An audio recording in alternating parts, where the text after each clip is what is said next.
Question 2. The function f of x equals x was transformed to form g of x equals f of x minus 23.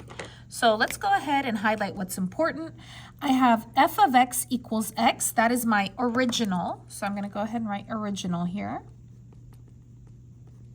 And it was transformed. It was changed to make a new function, which is g of x, which is f of x minus 23. That is my new one. Okay, so let me go ahead and write that down here. So original, that is f of x equals x, so it's just x. My new one, let me fix it because I don't like the way it looks like. It's g of x equals, they said f of x. What is f of x? F of x is x. So instead of f of x, I'm just going to go ahead and write x because they are equal, they're the same. So here I'm going to go ahead and write x minus 23. And I'm going to put both of these in the calculator. I'm going to put x in the calculator, and then I'm going to put x minus 23 in the calculator, and I'm going to see how it looks like, because here they want to know if the new one was moved up or down, and they want to know if it's parallel or not parallel. So let's go ahead and use our calculator for that. Grab your TI Inspire. Let me go ahead and zoom out so you can see what I'm doing. Here we go. So we're going to go make a graph for this. So push on. Go ahead and push 1. No. And we are going to go to the graph, which is number 2. Okay. So let's go ahead and put in our original, which is x. X is right down here. This is not x. This is multiply. Okay. So put x. Push enter. And so my original is the blue line. Okay.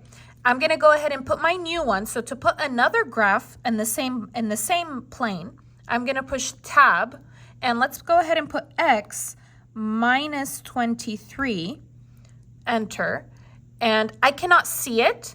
Okay, let me tell you why, because this is 23, and right here it only basically goes up to like 6 or 7. So I'm going to need to zoom out. Let me show you how to zoom out.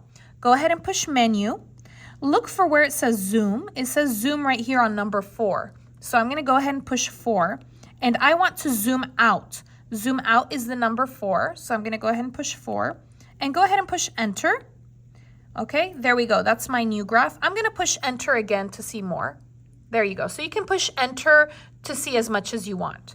So this is my original in the blue, remember? And then this is my new one in the red. And if you forget, it says right here. Right? So it says the blue one is x and the red one is the x minus 23. So basically, let's see what happened. So they are parallel because they are not touching.